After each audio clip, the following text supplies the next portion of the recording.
Yo, when I don't play, straight up for the 00 shot. I ain't for on the business. Check it out, come on, back. Yeah, been on vacation for a minute, but now we back to get all up in it. Niggas got something to say? Do what? We on fine. Come see us.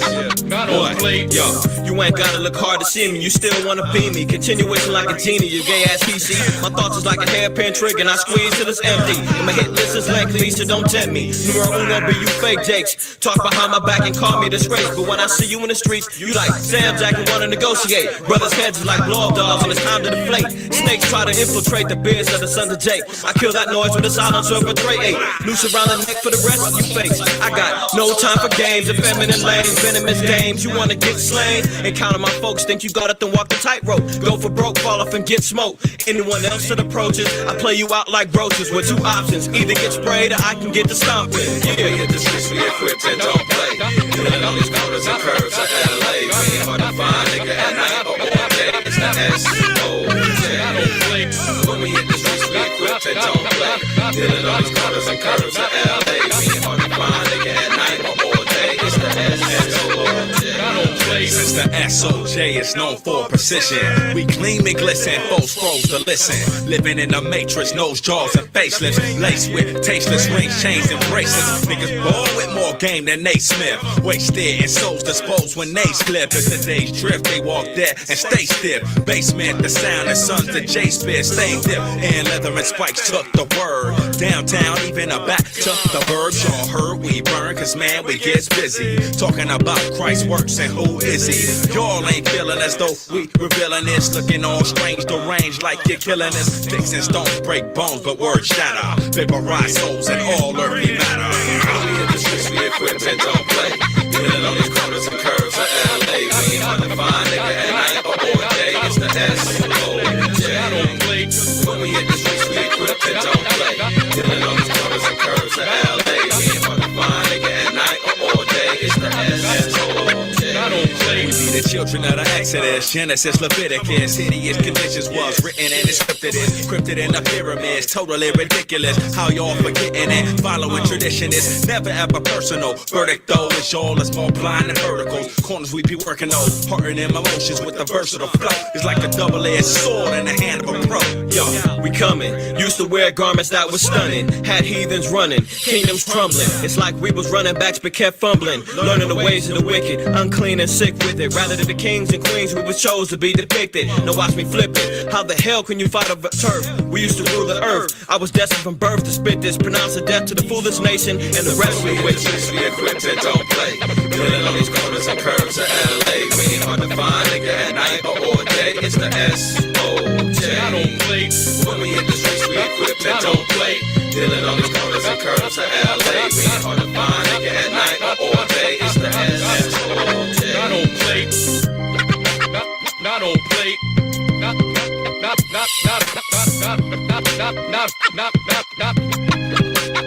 on plate.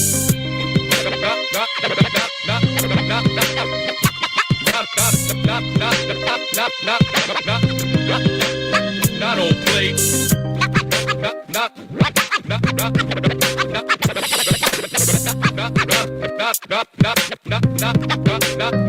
on plate.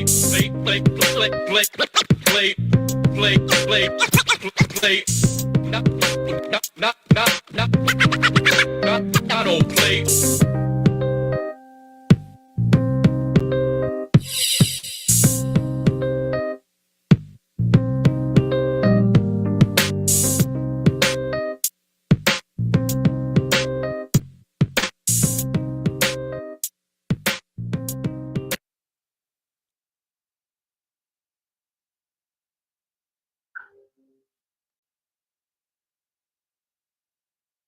We back.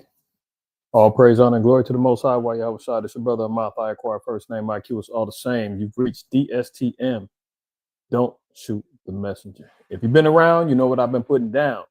If you've not, don't get too close because you might get shot. Shalom to the family, man. Shabbat shalom, man. Missed y'all. You know, last week we didn't go live. We was out there camping, enjoying our tabernacles. All praise to the Most High. I had a beautiful time. And prayerfully everybody else did as well. But the world still continues to spin. We got to keep up, catch up. Prayerfully, everybody solid on the Shabbat, man. Salute to the fam in the house, man. Greetings, salutations, and Shabbat Shalom and Shah Shabbat to the family that's in the house. Got my brother Ron in the house. Shalom to you. Rosemarie all the way in London. Shalom to you. As some of the sisters from London came out here and enjoyed Tabernacles with us. Shalom to y'all sisters. For sure that came out and made it. Kohaf, shalom to you, good brother. Naquab, shalom, Sabnanak, Shalak, shalom, shalom. My brother Hosea, man, shalom and Shabbat shalom to you and the brethren out there in Jamaica, man. Shalom to you, good brother.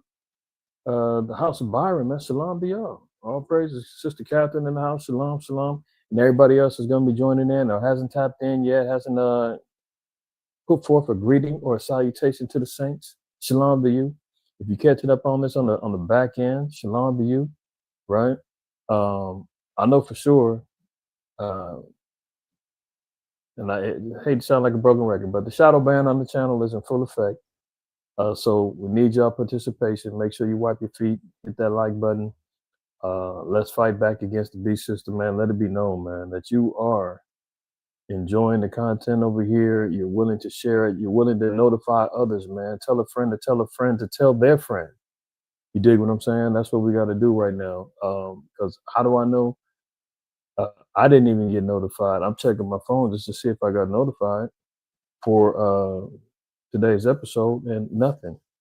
So, and I've seen that over the past couple of weeks, people telling me they're not getting notified. So make sure you check your notifications. Make sure you see what's happening, so you can stay aboard. YouTube, I guess, was praying that our voices over here at MOTC would be quiet since we didn't go live or have any content go up last week due to Tabernacle. So they figured, oh, finally they're quiet. Let's shut it down. Let's not promote their information and the wisdom and the knowledge that comes from the channel. No. We took a break for our Tabernacle feast, and we're back. All right. So do your brother solid. Make sure you're doing everything you can to support the channel. All right. All praise, honor, and glory to the Most High. Well, let's get to it. I don't have a lot of time today, so I know I say that a lot, but for real this time, got engagements we got to get to. So let's get right to it, man. Let's get right to it. I want to start off with a few scriptures as normal, and then we're going to go ahead and get started with some of the events that's current, as they say. All right. Let's start off. We're going to go to 2nd Ezra because there's a lot going on, right? As you see in the title, the No Kings protests are jumping off. Here they are being rebellious again. What's going on with the sharing? Why is this thing not sharing? Hold on, y'all. See, there we go. Satan already saying, damn it, they're back. Damn it, he's back. He's back. That's right. Non-stop. 2nd Ezra 9. Let's see if it shares now. Okay, boom. All right. So 2nd Ezra 9, right? And some else said, man, we heard the scripture. We know. Guess what? You're gonna hear it until Yahweh Shah comes. Why? Because it's relevant. Why? Because that's how we understand the words of the Most High. Listen, if Israel got it right the first time, if we only needed to hear things once, we'd have been up out of here. We wouldn't have had to travel 40 years in the wilderness, rehearsing and learning and get a greater understanding about the laws and the commandments. The scriptures say, man, our clothes didn't even wilt or get ruined. Paraphrasing, marking our footsteps, constantly going in circles. Why? Because we constantly had to get things over and over again. The best form of learning is repetition. Practice makes perfect. You understand? So don't get too vain in your knowledge and get too vain in your understanding to say, oh, yeah, I heard that one. I know that scripture already. Yeah. Guess what? That's how you understand the scripture. Look at this, Isaiah 28:9. Whom shall he teach knowledge, and whom shall he make to understand doctrine? Them that are weaned from the milk and drawn from the breast. So those that are of full age, maturity of understanding and wisdom and knowledge, understanding, counsel, right? These are the ones who's going to start to understand doctrine. This isn't made for babes. Babes start from the milk, right? That's why even Hebrews, the 5th chapter, 12th verse tells us that we can't eat from the meat. You got to get the milk first. So as babes, novices of the scriptures, we get the milk first. And then once you're drawing from the breast, once you're getting on to that milk and you're drawing from the breast, you're getting the sincere milk of the word. Now your understanding is going to start growing, right? Now it says in verse 10, for precept must be upon precept, precept upon precept, line upon line, here a little, there a little. A precept is a command or an instruction. So once we put a command or instruction or a book of commands and a book of lines and instructions together, then we formulate more understanding. So obviously we get precept or commandment of understanding in Psalms, and it may draw us to Isaiah. Isaiah may draw us to Ezekiel. Ezekiel may draw us to Zephaniah. Zephaniah may draw us to Paul, to First Peter. All those things, here a little, there a little, right? And we have to be paying attention line upon line. So we can't let it one jot nor one tittle go without examination. That's how we bring understanding to the table. Now look at this verse 28. It says, for with stammering lips and another tongue will he speak to his people. So number one, it says stammering lips. What's stammering lips? That's meaning like someone who stutters or repeats themselves a lot. Let me tell you. You understand? That's repetition. And it says, and another tongue. So obviously, yes, we're going to receive the word in different languages. Due to our captivities in the diaspora, we're going to get the word through different tongues that aren't native to us. So the Most High can speak to his people. But how is it going to come? Stammering lips. So repetition, hearing things over and over again, trying to get it out to bring forth understanding. That's how the Most High brings it. All right. So 2 Ezra chapter 9, verse 1. It says, he answered me then and said, measure thou the time diligently in itself. And when thou seest part of the signs past which I have told thee before, then shalt thou understand that it is the very same time wherein the highest will begin to visit the world which he made. This is the ongoing trend that everybody is understanding now. You see it from mainstream media, podcasters, talking heads on the news channels. Everybody is talking about, damn, there's a lot of things going on that kind of reminiscent of the Bible. Last days type things is going on. Weird stuff is happening. They talking about everything from aliens to wars to you name it. Everybody is now kind of getting off of the plantation of the drone type thinking of everything is great, America's forever, and all this other stuff, right? No. People are starting to question the existence of how long will America still be standing? How long can this world still exist? From the pollution, the destruction of the earth and its elements and the minerals, and how long will the food exist? How long can we keep sucking in poison air and the water systems? And how long are we going to keep going with all these earthquakes and volcanoes? Let alone the warfare, the civil warfare that's jumping up. All of those things, people are starting to question and say, damn, are we in the last days? Like, what's going on? Things ain't the same no more. From the economic standpoint, people are sitting back saying, I ain't been in this position in a long time, if not ever. People are starting to question and starting to say, oh, is this the time the highest is going to begin to visit the world which he made? That's what we're sitting back saying as believers in this word, as believers of the truth. We're all saying we know the times. We're saying, well, when is it going to be over? The same way that the disciples were asking Christ on the Mount of Olives, and they're saying, is this the end of the world? When you're going to come back and visit the world, what should we be looking for? And he ran down all of the various prophecies and things that was going to happen. We'll look at those in a minute. He ran it down to them because everybody's looking towards the end. Nobody's really talking about there's going to be an eternity here on earth, and everything's going to continue on the way it's always been. Everything that's leading up to, from the scientists, biologists, everybody saying, hey, this ain't gonna last too much longer. If we keep going this way, the world's gonna be overpopulated. Regardless if it's prophetic or not, regardless if it's biblically based or not, they're utilizing all different algorithms to say that this thing ain't gonna last forever. Everything's not gonna continue on the way that it is.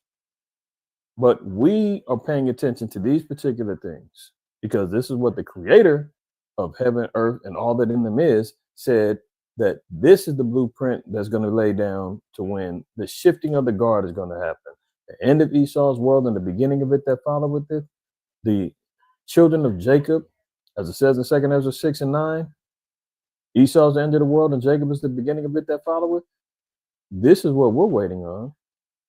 And the Lord said, well, when you start seeing these particular signs and wonders and you start seeing these things come to pass, then you're going to know it's the beginning of the end. Therefore, when there shall be seen earthquakes and uproars of the people in the world, then shalt thou well understand that the Most High spake of those things from the days that were before thee, even from the beginning. So what are we seeing now? This is the second time, let alone we've been seeing protests all throughout the earth, right? If you look it up, you can see how many protests have there been in 2025. You'll see globally protests all over the place. You can look up statistics and say how many protests and riots have happened within the last 4 or 5 years, and you'll see that all of them increase. You just seen what was going on over there. What was it in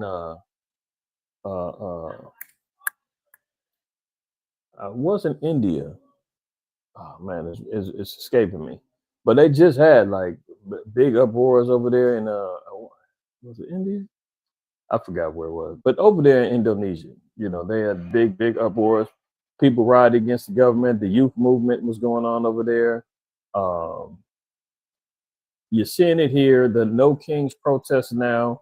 You know, Esau and the divided kingdom of America right now is going at it, red against blue. They constantly talking about how the black gangbangers is ruining their communities, which is true, and making threats to the rest of the quote unquote civilian societies. But we've got a red against blue, man, that's destroying a whole country. It ain't got nothing to do with a flag in your left pocket or your right pocket. It ain't got nothing to do with you trolling and hanging out on the corners and selling dope. It's got everything to do with white collar crime, white nationalism, a system based upon oppression, old demons grasping on and holding on to power, refusing to let go.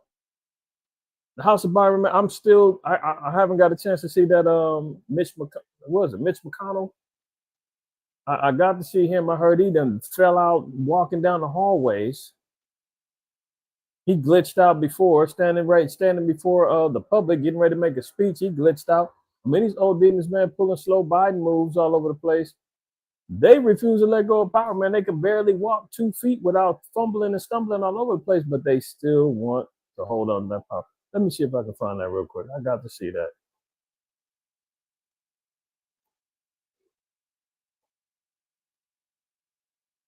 I didn't see the ones you did, but I know it's going viral all over the place. There you go. There you go. Let me get this. And staying over at the Capitol here, we are working to find out how Senator Mitch McConnell is doing after the Kentucky Republican fell earlier in the hallway of the Senate office building. All of that caught on camera as the 83-year-old who was en route to the Capitol for votes grabbed an aide's arm seconds before he went down. McConnell, who announced... Excuse me, Senator? My name is Stella. I want to ask, do you support ICE taking working people off the streets and kidnapping them?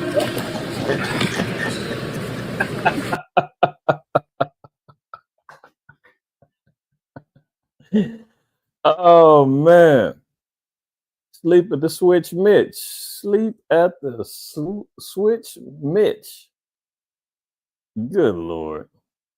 I mean, and these are the dudes out here dictating policy, declaring wars, employing, and enforcing economic depressions on the world. Look at this. And got the damn Negro over here holding him up, man. Good old Uncle Ben or whoever this guy is, you know. Need a damn nigga to hold his hand up, to hold him up. Boy, give me your arm so I can walk. Look at it. And I didn't even mention the government shutdown. We're already 15 days in. No end of that in sight. Hundreds of thousands furloughed, laid off, or fired. Well, good Lord. This thing is over. Excuse me, Senator? My name is Stella. I want to ask... Shit. Now that the press is here, yeah, don't hold me. I got it. I can't appear weak. Can't appear weak. Let me go, nigga. My name is Stella. I want to ask... You can barely hold up. Do you support ICE taking working people off the streets kidnapping them. Boy, help me. Good Lord. That's the future of America right there, man. That's the future of America. Done. Look, another nigga got to help him out. Look at it. That's the future of America. There you go. Look, Mitch might have had a few too many. Or maybe that coke at the White House, slow Biden and them left was a little too good. Who knows?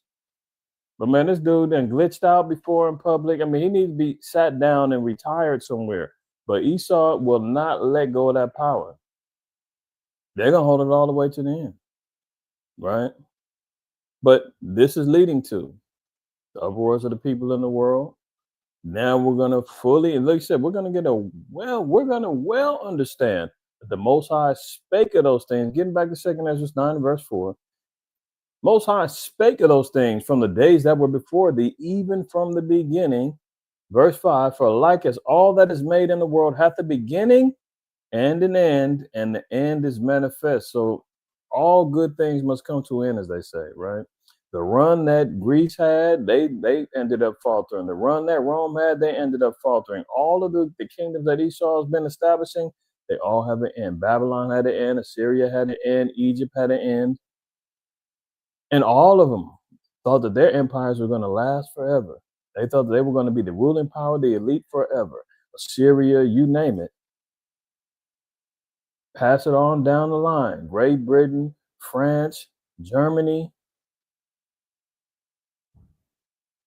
And now the little horn, as spoken of Revelation 17, has popped its ugly head out for the last 200 and almost 50 years of existence. What did they just had? They just had the so-called birthday of America, 1776. Next year it should be 250 years, I believe. Right? It's going to have an end. If you're looking for any signs and wonders, just look at Sleep of the Switch Mitch, as he just double back and blue blue blue blue. Verse 6, even so, the times also of the highest have plain beginnings and wonder and powerful works. So, yeah, the Most High showed plain powerful works in the beginning, right? And in the end, there's going to be effects and signs that we're going to see that we have to be paying attention for. It says, and everyone that shall be saved and shall be able to escape by his works and by faith whereby ye have believed. So based upon your belief is now going to strengthen your faith. Your faith now is going to make you act upon those faiths by committing to working your faith. Your works of faith are going to show you by your diligence in keeping the laws and the commandments, being an example to the flock. For the men, going out teaching, whether you're online, whether you're out on the streets, whether you're just hand to hand in conversation, trying to work off your salvation with fear and trembling. You know, the scriptures say that he that saveth a sinner from his error of his ways covereth the multitude of sins. I mean, I don't know about you, but I'm indebted to the Most High. I'm trying to clean my credit up with him. You know what that means? That means that my multitude of sins, that's how you work it off. How do I work off my debts? I got to try to get sinners to repent so that I can be found worthy that the Most High says, hey, you know what? I see that debt that you owe, man. I'll wipe that off. You're helping some stay on the path. Hey, you didn't change this person's life. Now they repented to me. Now they're seeking me even more. That's what we got to do. That's how we employ our faith. Our faith by standing up in the face of evil and denouncing it. That's works, right? Telling your job, hey, I need my Sabbath off. I can't do that. That's faith. That's works, right? All of those things. Now, verse 8, it says, those of us, knowing what's coming down the pipeline, man, and some of us, you can't imagine, I can't imagine, because the scriptures say that it's going to be like a time like none other, according to Daniel chapter 12 and to verse 2. So we can only imagine, we can try to formulate and envision based upon what we've seen. or what we've read. We've read in the scriptures. Tens of thousands dying here, 60,000, 80,000 in Maccabees, in times of David, so forth and so on, right? We're seeing hundreds of thousands of people die in the scriptures. You're seeing millions die in different civil and world wars. You can watch movies. You can watch all different kind of war movies and everything. That's how we compile our imagination to say, well, how bad could it be? And the Most High said, it doesn't matter. Everything that you saying, everything that you thought let me just do it. Everything you thought, not even gonna, can't even compare. Let's get that Daniel.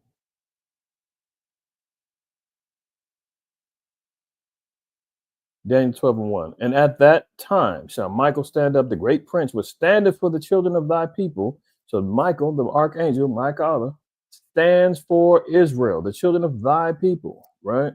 And there shall be a time of trouble, such as never, keyword, was since there was a nation, even to that same time. So the Lord said, you ain't seen nothing like this ever since nations was created, was coming down the pipeline, right? And it says, and at that time, thy people shall be delivered. Who's thy people? We know the children of Israel are the Lord's people. The Lord set us apart and made us special unto him, right? That's who's going to be delivered from said perils. And the heathen are going to see that, and they're going to grasp on and say, we need to be with them. Deliverance, salvation comes through them. We got to walk that path through them. Everyone that should be found written in the book, right? So getting back, if we're trying to be saved from these perils and have the salvation of the Most High and to escape, we got to hold on. Continuing on. It says, whereby ye have believed, shall be preserved from the said perils, and shall see my salvation in my land and within my borders, for I have sanctified them for me from the beginning. So our salvation, our sanctification, our protection is going to be when we're back in our land and sanctified and within our borders. So we got to get up out of here and be placed back over in the land before it's all said and done. When all the perils and the hell and everything's going to come down, right? Then shall they be in a pitiful case, which now have abused my ways, and they that have cast them away despitefully shall dwell in torments. So there's going to be a lot of torment coming to those who cast us away, those who oppress us, help forward the affliction. You fill in the blanks of who's done that to us. And it says that those that abuse my ways, right? Most High said 2/3 of Israel is not going to make it. 2/3 of Israel is going to face judgment. 2/3 of Israel would rather live like and be like the heathen. And the Lord said, well, then you can suffer the judgment of the heathen then. Right? Isn't that what Christ told us in Matthew 18? It said, if a man have an offense against another man, you go to him and him alone. If he won't hear you, bring 2 or 3 witnesses. If he still don't hear the 2 or 3 witnesses, it says, bring them to the church. If you don't want to listen to the church, the Lord said, let that man be as a publican and a heathen. He said, man, if you don't want to deal with what the word says, man, treat him like a heathen then. And that's what it is. Mark 13 and verse 3, it says, and as he sat upon the Mount of Olives over against the temple, Peter and James and John and Andrew asked him privately. So this wasn't something that everybody was supposed to be hearing. Tell us, when shall these things be, and what shall be the sign when all these things shall be fulfilled? And Yahushua answering them began to say, take heed lest any man deceive you. For many shall come in my name, saying, I am Hamashiach, I am Christ, and shall deceive many. And when ye shall hear of wars and rumors of wars, is that not echoing in our ears right now? Be ye not troubled, for such things must needs be, but the end shall not be yet. So yeah, although we're hearing about the wars and the rumors of wars, that ain't the end. So please don't mistake me when I'm talking about World War III, this, that, and the third. I'm letting you know that that's the beginning of the end. These are timetables. These are signs. These are wonders that we got to pay attention to. But that ain't the end yet. Continuing on, it says, for a nation shall rise against nation. What is this nation? Hold on. Let's be clear. Because Most High is very, Yahweh is very specific. Now he says, well, nation shall rise against nation. Right? And under this word nation, you're going to see the Greek word ethnos. Where are we at? Why is this thing not moving right?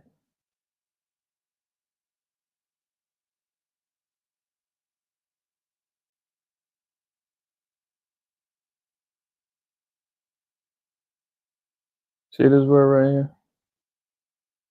Ethnos, meaning nation.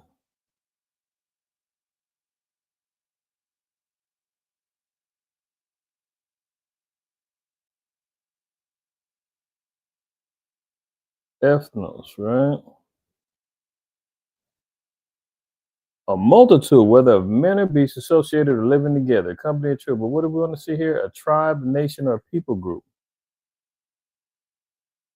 Ethnos, probably from G 1486, a race, as of the same habitat, a tribe, especially a foreign, non-Jewish one, right? So at the end all be all, what are we saying? You're going to have races rising against races. Translation, race wars, civil and racial wars will be happening. This is why you see the dynamics of the right-wing extremists rising up, training behind closed doors. They're all on these secret chat groups on Discord and Telegram and all these other little encrypted websites, recruiting. They're all in the MMA. They're out there shooting. I'll be showing y'all the news articles regarding that. They're out there prepping and getting ready to get busy. So when we see this, for a nation shall rise against nation, meaning race against race, and kingdom against kingdom, this is where you're going to see actual kingdoms, countries going against each other. Those are the world wars that's going to be happening. And there shall be earthquakes in diverse places. Here, there goes some earthquakes again. And there shall be famines and troubles. These are the beginnings of sorrows. But take heed to yourselves, for they shall deliver you up to councils, and in the synagogues ye shall be beaten, and ye shall be brought before rulers and kings for my sake, for a testimony against them. Well, if you remember, a few weeks ago, we talked about NSPM 7. Remember that? NSPM 7, where Trump said, hey, I'm getting ready to lay down the law regarding anybody who's anti-American, anti-Christian, anti-capitalist, holds extreme views on race and gender, anybody that's promoting the overthrow of the government, all those in those ambiguous terms. Oh, you don't like the traditional American values. You're now an enemy of the state. That law now is getting put into effect, and now you're starting to see the transitioning of where and how the men of the Lord are going to get persecuted, prosecuted, and judged. When your form of speech now is going to be weaponized against you, now we're getting ready to see these things come to pass as well. So stay tuned. We're going to see what happens. Let's get right to these current events. All right. So today, they got 2,600 cities going out protesting. Another No Kings protest. You know, a lot of the heathen is all intertwined in the mix in there. They're opposing President Trump's rulership. They say we don't want any kings, we don't want any dictators. The way that he's ruling is authoritarian, and we're protesting against it. Well, so far, things have only gotten worse since they did it back in June. He's full throttle. So these protests is vain. That's not going to change anything. And if a Negro or Hispanic think that you can go out there and you're gonna make a difference holding hands with the heathen, man, you can forget about it. That's not gonna change anything. Stay in your lane and repent. Wait for the judgment of the Lord. Where we at? I want to see 10, Proverbs 10. Maybe it's not. Yeah, that's it right there. No. No. Maybe it's not Proverbs 10.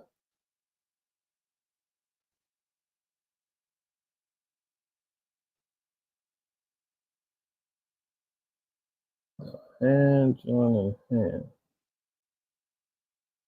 I know it's in Proverbs. Lucky y'all. Give me 1 second. I can't remember that script.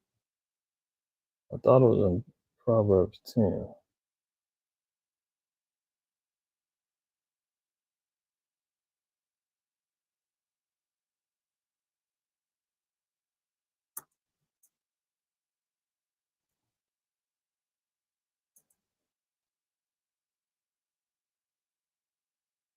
That's 11.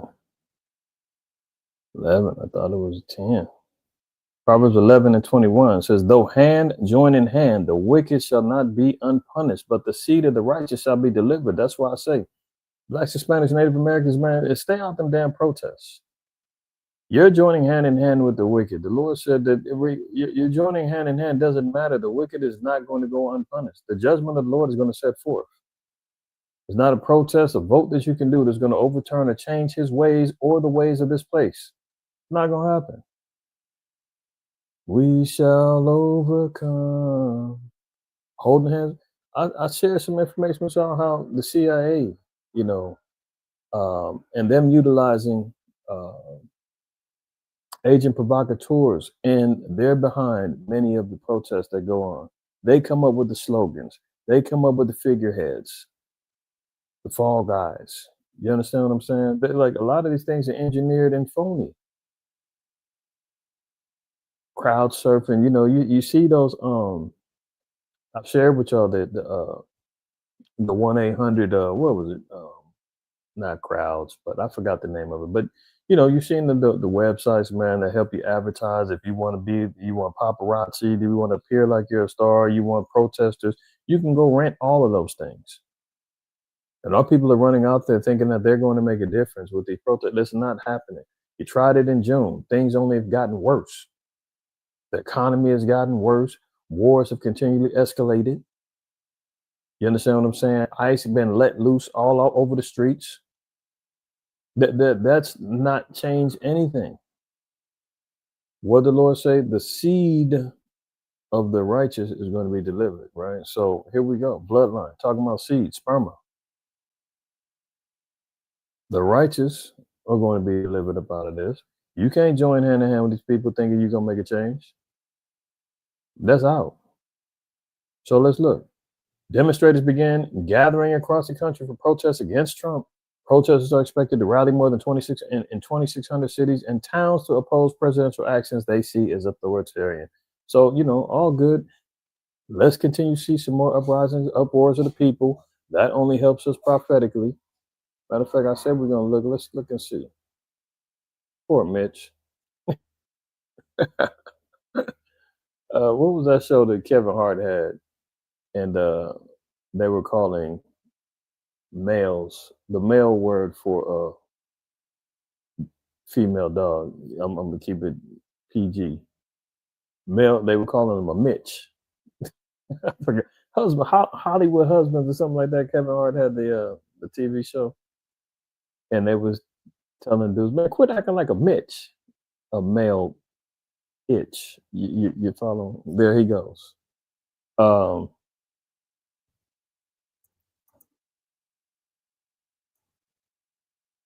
we go. Protestant, no. Protests.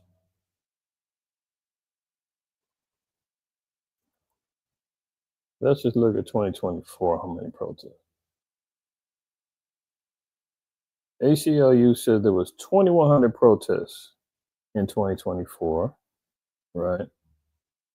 Let's see about so far in 2025.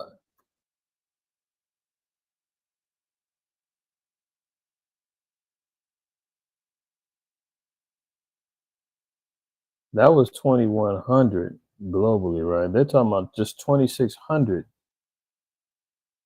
today. So they're increasing, right? Now, granted, this is the same cause, but it is what it is.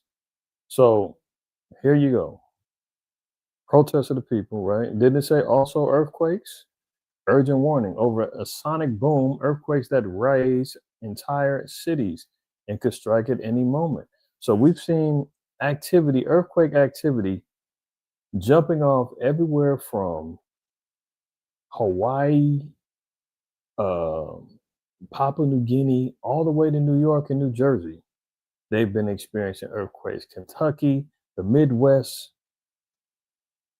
You've seen multiple earthquakes happening in Myanmar, um, uh, Pakistan, where thousands have died, hundreds have died.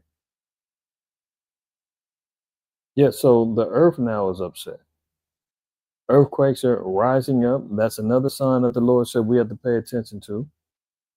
They keep talking about us. We're waiting for the big one here in California. Now, don't get me wrong. I ain't rushing it, but yeah, they're expecting a big one to hit here or the Pacific Northwest. They're clocking and waiting, right?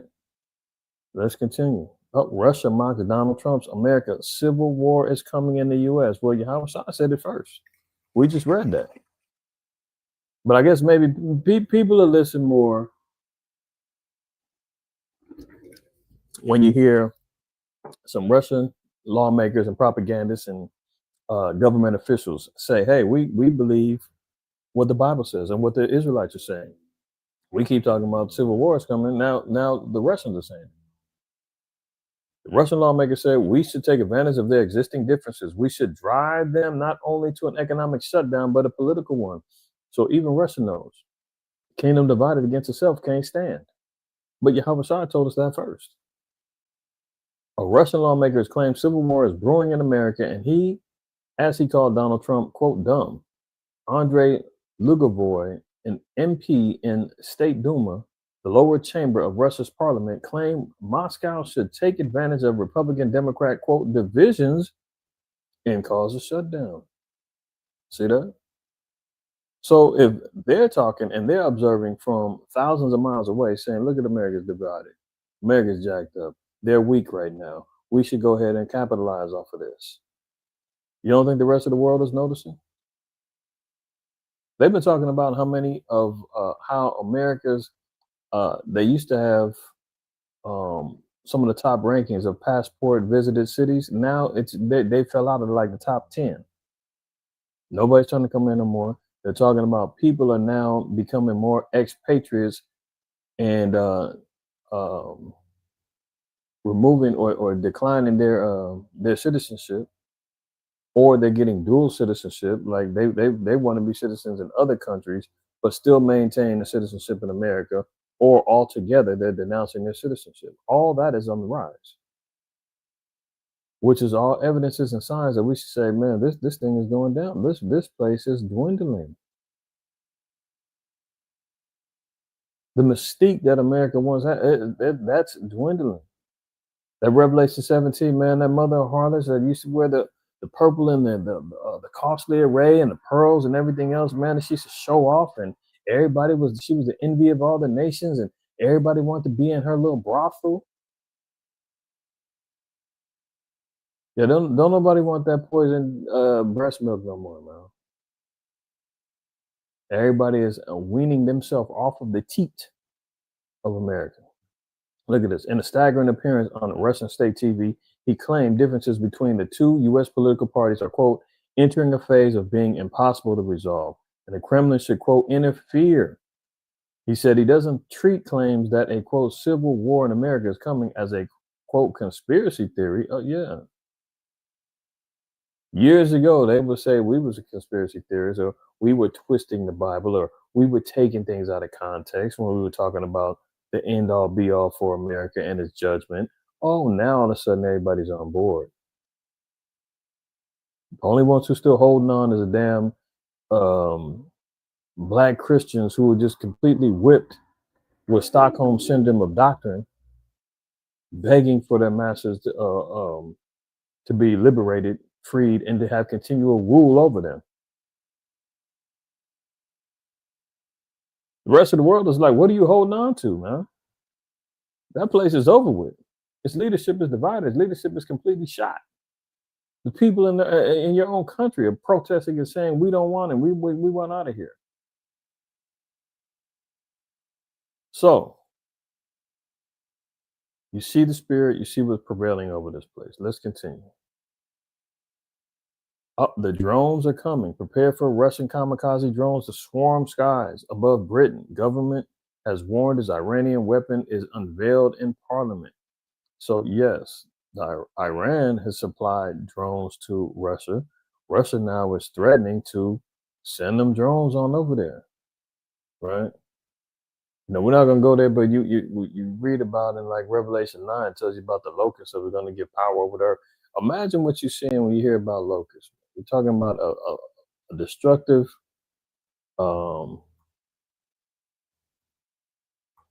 insect, right? That destroys lands, food. If I can spell it right. Destroys lands, foods. You see what happened to Egypt. See, look at this. As they're destroying the crops. Look at this guy. Now imagine, and you're hearing about drones, right?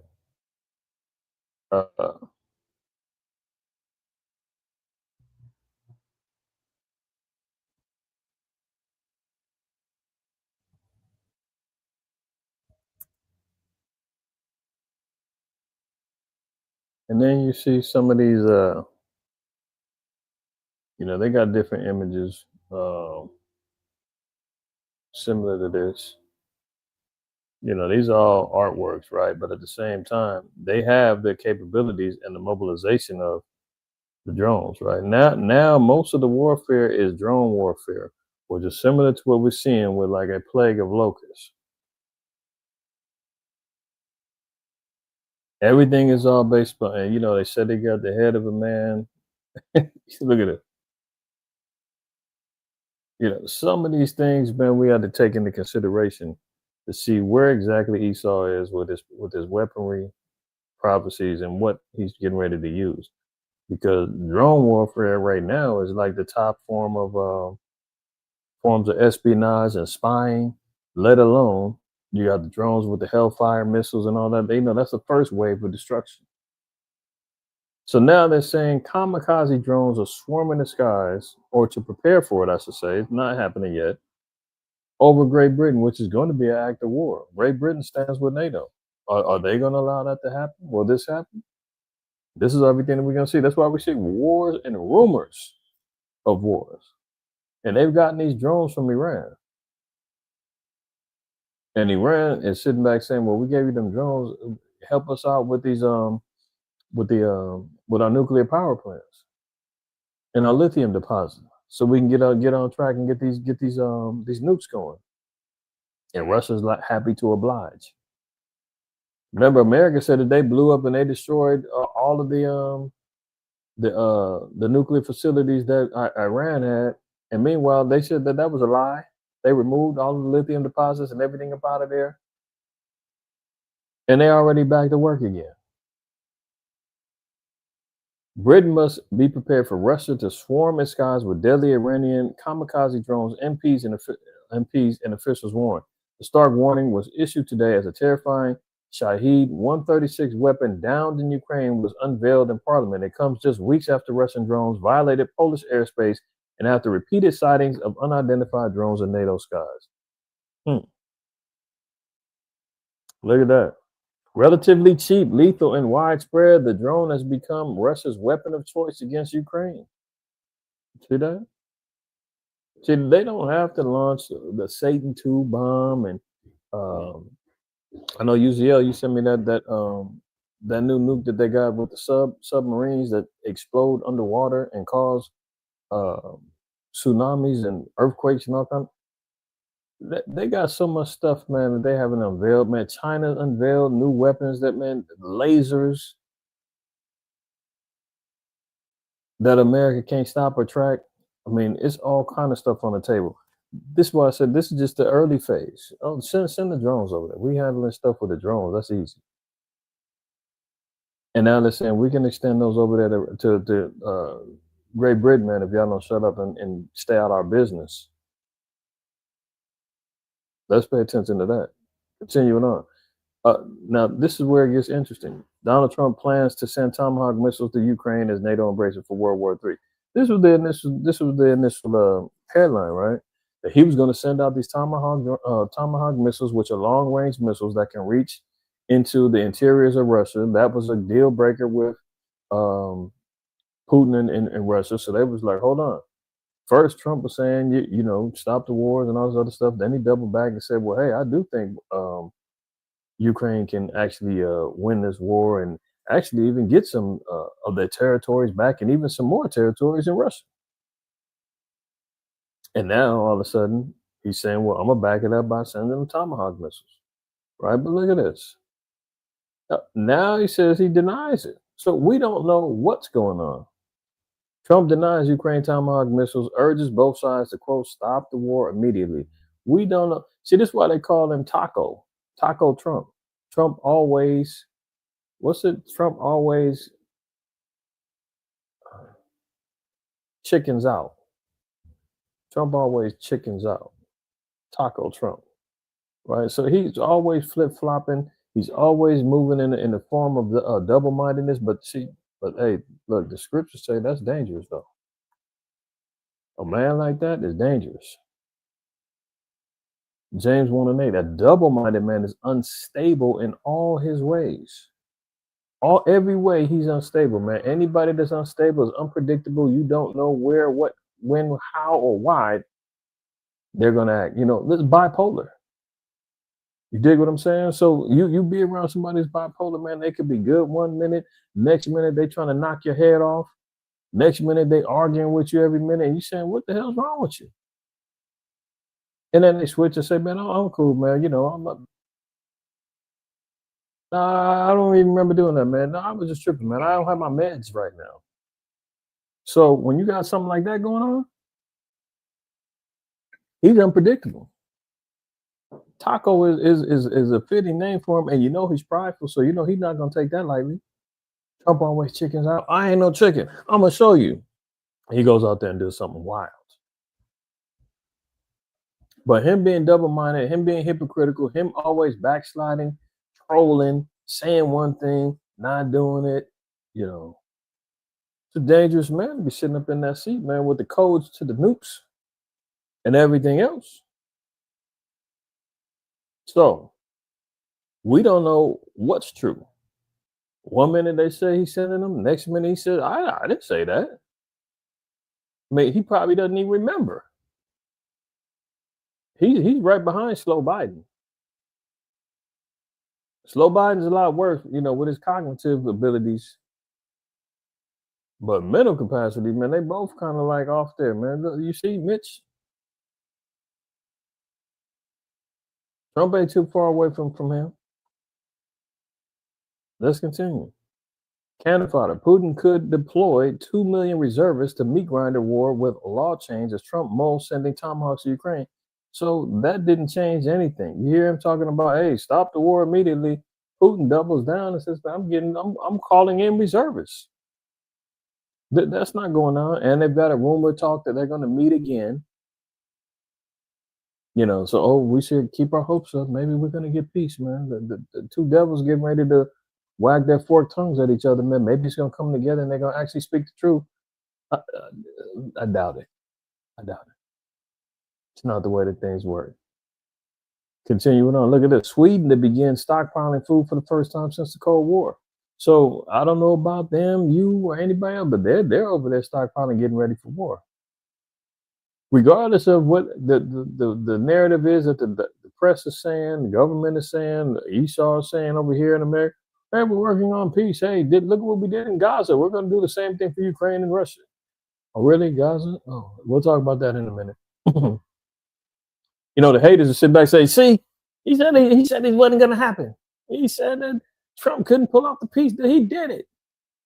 He is the president of the peace. Get his Nobel Prize ready. Did he really? Okay, we'll see. Let's see. So Sweden, they're getting ready for warfare. They're stocking up the food. We've seen other countries doing the same things, right? Preparing for war and preparations. There is no, hey, World War III, that's all chit chatter, man. Everybody get back to normal. This is the new normal, right? Gaza peace at risk. Oh, maybe we might want to put that Nobel Peace Prize on hold. It ain't been but a week and some change, and they're already talking about the peace deal is at risk. But they're blaming Hamas. Hamas blatantly violates hostage remains agreement, and Netanyahu warns, quote, the fight is not over. Hello? Did I say that? Did I make that up? Netanyahu says the fight is not over. It means that there is no peace. I mean, can you actually trust a man who has been blatantly lying? First of all, about who he is. His real last name isn't even that. You understand what I'm saying? They all got European roots. None of them are native to the land. Can you trust somebody like that who's got a history and a laundry list of lies and deceptions that follow him everywhere that he goes, and the people? You think that he's going to hold up with this peace deal? He said 2 weeks before they had the peace deal, he said he's not going to stop until they're all wiped out. Now all of a sudden, no peace deal. Yeah, let's get the hostages back. As soon as they get back a few of them hostages, he says, hey, the fight ain't over. Gaza peace deal is at risk, crumbling as Hamas, quote, blatantly violates the agreement by failing to return the remains of the dead hostages. Hamas was supposed to release all living and dead hostages on Monday under the Donald Trump brokered deal, but the bodies of 19 dead hostages remain in Gaza, with just 9 returned to Israel. Now, if you remember, they even had the Hamas out there, man, popping and executing their own people, saying that they were collaborators. Anybody that got down with them or anybody that was with it, they was like, man, you sellouts, Uncle Tom's, man, shoot them. So the dead bodies that they were expecting to get back, they didn't get them back, and now there's a risk that this peace deal might be over. Remember, the scripture said, man, there is no peace unto the wicked. So that this will continue. Look, bloodshed battle. Trump warns Hamas will, quote, we'll have no choice but to go in and kill them if carnage continues in Gaza. So now this is why I said he is double-minded. That fast, he's talking about, I'm ready to go in there. Will. Did you see? Will. Not W-H-E-E-L. Will. W-H-apostrophe-L-L. That means that America, he's saying that America will get involved and go in there and start killing, quote unquote, unaliving, for the YouTube audience and the YouTube algorithm, unaliving Gazans again and Palestinians again. He said they have no choice if the carnage continues in Gaza. You think the wild man of Ishmael is going to stop? You think that they're satisfied with what's going on? You give them a peace deal and tell them they can go back to their lands. They let them walk back to nothing. I'm sure some of y'all seen the remain. What?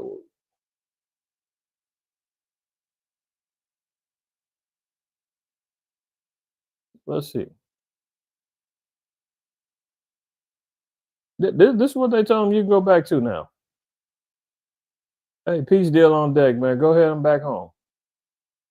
Is there any aid that they're going to get for this? No. Look, is this a victory? Is that cool for them? He sounds so devilish, man. Look at it. Oh, that was 2023. No, we don't need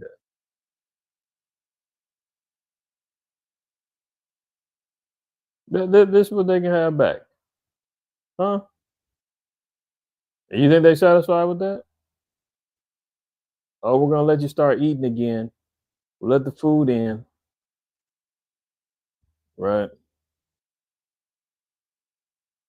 Oh, so they say, hey, you should be happy.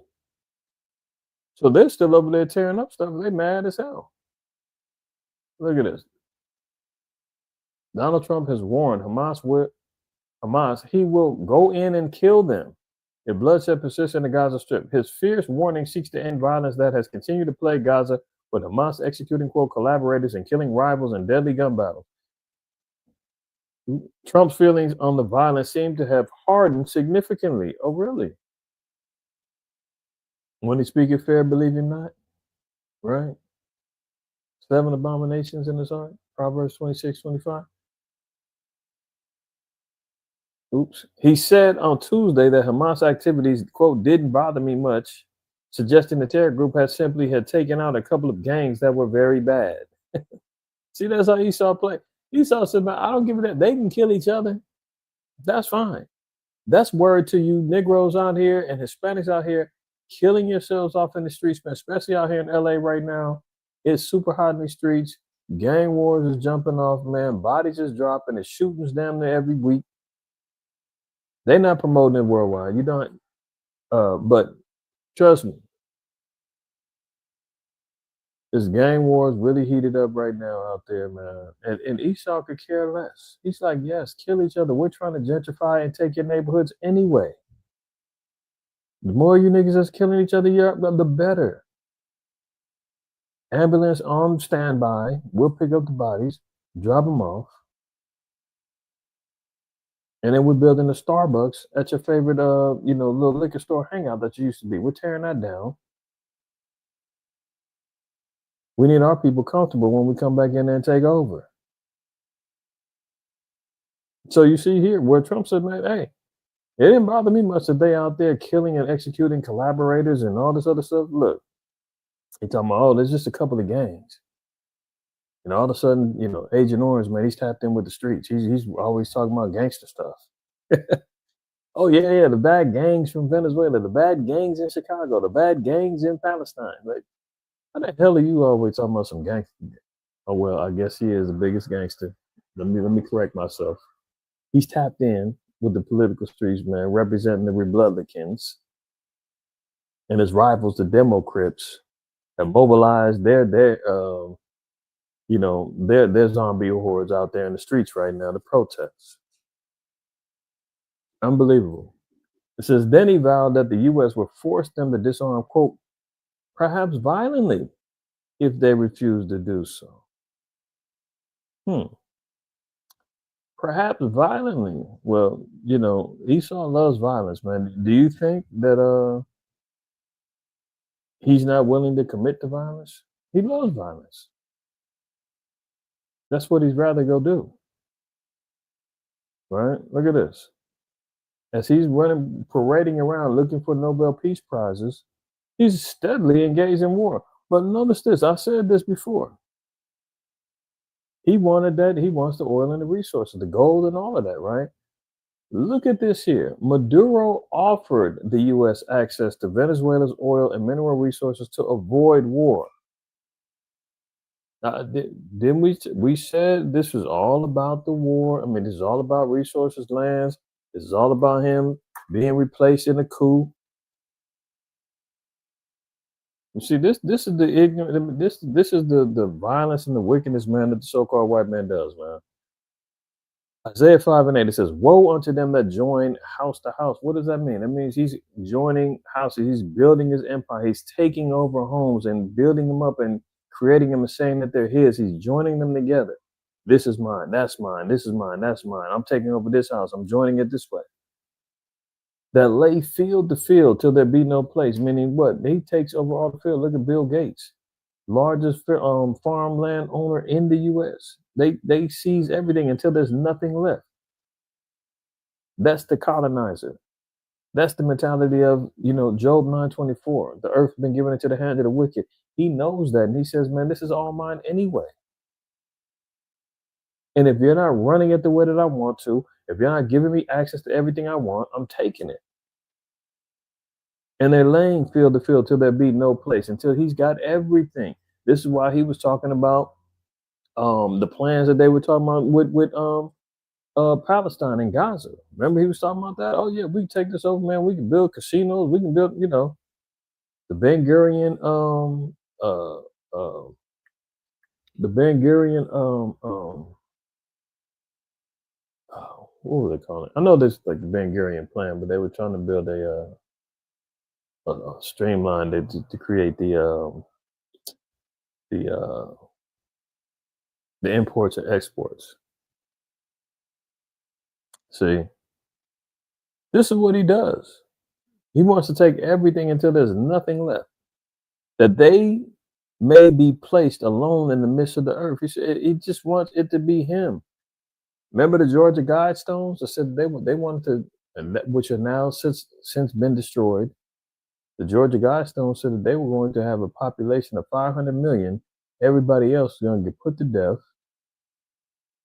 He wants complete domination of the earth, global population control. He needs it at a number that he can actually sustain and control. He wants to be placed in the earth by himself, right? So you hear Maduro trying to avoid war, and it's a damn shame, man, because he bowed down and kissed the ring immediately. As soon as Trump went over there and said, look, we're finna go over there and start smashing and taking everything, man. And Maduro's like, okay, boss. No problem. The Ben Gurion Canal, the water. There you go.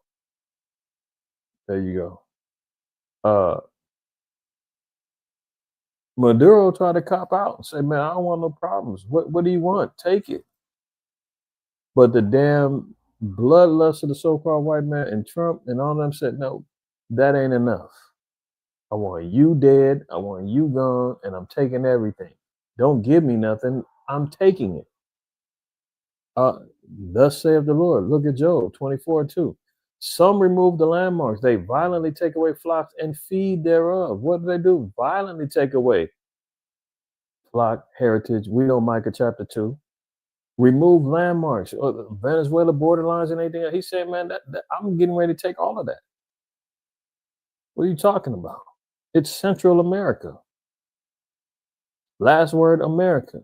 Last name, America. It's mine. They drive away the ass of the fatherless. They take the widow's ox for a pledge. They turn the needy out of the way. The poor of the earth hide themselves together. Look at this. To turn the needy out of the way. We know, or you should know, that Venezuela is one of the most impoverished countries in Central America. The inflation rates are sky high. People over there, man, trying to get up out of there. You see how many people are, if you look at the diaspora, people leaving from Venezuela, they're going to all the other countries that's surrounding them. They're in Colombia, they're in America, they're in Argentina, they're all over the place. They're leaving. They're trying to make a better way because of how bad it is. Is he concerned about going over there and helping them? No. He's got the sanctions going on. He's shutting down the economy, which is why they had to switch to a socialist economy, because they said we don't want any more to do with the IMF and America giving us high inflated loans and wanting to colonize and take over the country and control our politics and democracy. We don't want that no more. And since you didn't want to do that anymore, now America is making them pay. Verse 5, behold, as a wild asses is in the desert, go they forth to their work, rising betimes for a prey. The wilderness yieldeth food for them and for their children. They reap every one his corn in the field, and they gather the vintage of the wicked. They cause the naked to lodge without clothing, that they have no covering in the cold. Yeah, they force homelessness. They have no problem with tent cities and people living out there on the cold and on the wet slabs of the streets.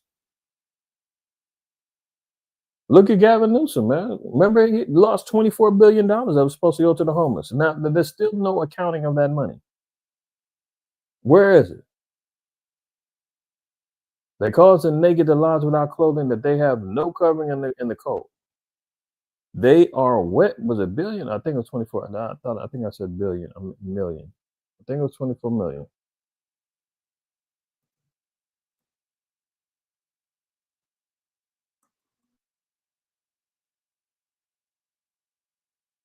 Oh no, Slovakia, it was 24 billion. I'm giving him more credit than he deserves. Look at that. 24 billion missing for tackling homelessness. What the Most High say about this? They cause the naked lives without clothing, that they have no covering in the cold. They are wet with the showers of the mountains and embrace the rock for want of shelter. Embrace the rock. Down them concrete slabs on the streets, man. They pluck the fatherless from the breast and take a pledge of the poor. They cause them to go naked without clothing, and they take away the sheep from the hungry. Yeah, so they have no problem taking, plundering, causing widows in the streets, killing men, so forth and so on, man. Pluck the fatherless from the breast. They're taking the kids, putting them in captivity, sex trafficking them, and the whole nine. And then take the pledge. They taxing people, inflation, the whole. The list goes on and on. It says, verse 11, which make oil within their walls and tread their wine presses and suffer thirst. Men groan from out of the city, and the soul of the wounded crieth out. Yet the Most High layeth not folly to them. Yeah, the Most High is letting them get away with it. But the Lord said that all judgment is going to come back to him double. Right? Now let's look at this. Before we're hearing about gang wars and before we're hearing about the bombings of these quote unquote boats carrying drugs and all this other stuff, look, there was already negotiations and Trump was already leaning on him, saying, you know what I want? I need that. Like Debo went and punked Red for the bike. And Red and Friday was like, hey, it could be like it's both of ours. You want to borrow the bike? He was like, what, man? It's my bike. It's my chain. Come on, Debo. My grandma gave me that chain. What chain, punk? Like that type stuff is what Trump was in here doing. Deboing him. Maduro offered the U.S. access to Venezuela's oil and mineral resources to avoid war. He said, I don't want no smoke, man. Just come take what you want. It ain't enough. According to the New York Times, talks on a potential deal went on for months. So this is going on. They just started bombing the boats like a couple months ago. The first one. I don't even know if it was a couple months ago.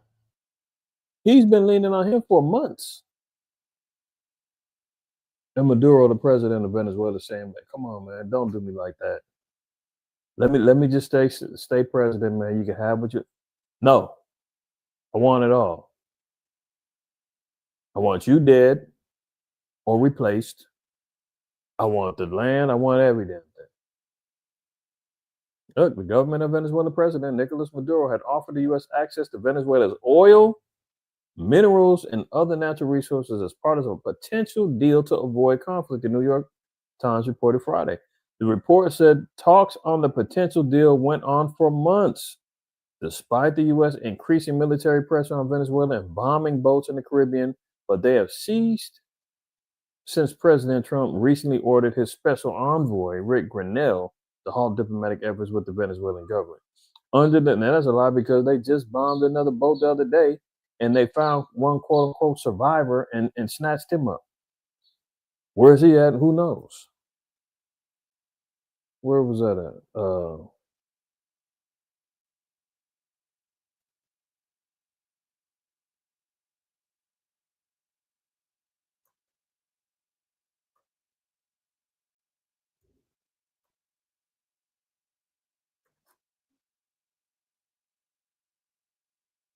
Look at that. U.S. blows up another Venezuelan drug boat, killing 6 more narco terrorists. I mean, can we see the pictures of the drugs that were seized? Oh, no, you can't. Why? Oh, because you blew up the boat. We don't know what's going on with that. They're just killing. Look at this. I'm trying to find that. There was one cat survived, and they look at here we go.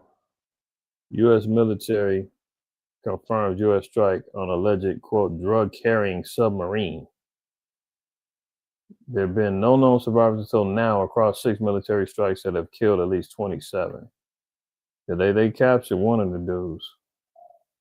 Now they attacking submarines and the whole nine, right? Who knows what the hell's going on? All we do know is that before any of this went down, the Venezuelan president was like, "Look, man, just take what you want. Stop killing. We don't need to go to war. I ain't trying to do all of that." Look at this. Under the potential deal, Venezuela was willing to open up all existing and future oil and gold projects. Didn't he shake down Zelensky? Then he shook him down for the minerals deal, 500 billion worth of minerals out of Ukraine, joining house to house, field to field, right? Now he's down there in Venezuela, like, hey, I'm out that too. Under the potential deal, Venezuela was willing to open up all existing and future oil and gold projects to U.S. companies and give preferential contracts to U.S. businesses. He said, "Man, you got it. You got it, boss. Jefe, you got it. Existing, future gold and projects, U.S. companies, you got first dibs on them. You want the gold, you want the minerals, you can have it. Come on."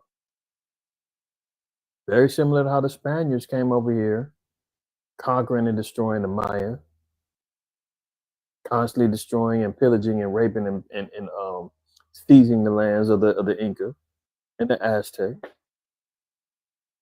right? The Taínos, the Maroons. You dig what I'm saying? Like, this is classic colonization of the so-called white man. Hands up. He said, "Man, take what you want." And that's a cold ass robbery, man. When somebody surrender and say, "Man, take everything. You just let me live," and the dude still get shot and get put to death, or you still get socked and knocked out after you just said, "Man, damn, I told you can have it. Why you have to shoot me? Why you have to sock me out?" That's a cold bully, man. The report said Maduro was also willing, and more. Hold on. Willing to make other significant concessions concerning Venezuela's relationship with other countries. He said, "Look, man, you don't want me getting along with China and Russia no more, man. I'll cut them off. You're right, I'll cut them off. Just leave me alone. You can have the gold, you can have the oil. I'll give you preferential treatment to your businesses, man. Oh, what? You don't want me talking with China and Russia and Iran no more? Okay, fine. I'll cut them off. What do they get for that? Bombing boats, 27 dead, lies and slander, international warrants out for him. I mean, all kind of crazy stuff. There's no negotiating with the beast, man. There's no negotiating with the dragon and Satan, man. You can't sit back in his face, man. He's got a perpetual hatred for you anyway. You can't sit back and think that all of a sudden now you're gonna get some favor. What's that? Revelation 12 says you're gonna make war with the verse 17. Revelation 12:17. And the dragon was wroth with the woman and went to make war with the remnant of her seed, which keep the commandments of the Most High and have the testimony of the Mashiach Yahushua. See, when you're in the commandments, the Lord said that the dragon is going to be wroth with you. You're going to make war with you regardless. That's the battle. Now you're thinking you can sit back and negotiate. They ain't even in the commandments and you still getting treated like that. So imagine where he stands at. Look at this. Before we close this. Venezuela's relationship with other countries, including reversing the flow of Venezuela oil exports from China to the U.S. and ending contracts with Chinese, Russian, and Iranian firms. He was willing to do everything and anything, man. And what did he get for it? Bombs, destruction. And now he's getting slandered in the press, talking about he's an international drug dealer and all this other stuff. Like, come on, man. We know what it's all about. U.S. Special Operations helicopters, B-52s, are near Venezuela, expanding the Caribbean mission. For months, you try to negotiate and begging him and saying, "I'll give you whatever you want." Where'd you get more B-52s, more damn bombings of boats, more warships embarking over there? Now, mind you, you got to remember, uh, very reminiscent of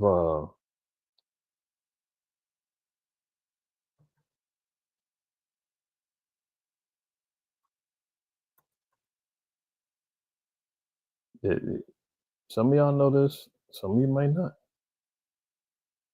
Now, if you remember, for time's sake, and I don't normally do this, but I will do it just for now, for time's sake, right?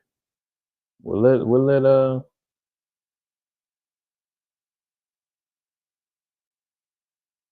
let's see if AI keeps it real.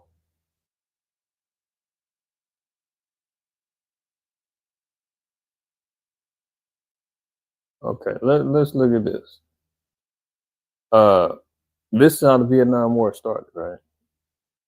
Esau got too far into the Gulf of Tonkin, and they was spying, and they was had broken an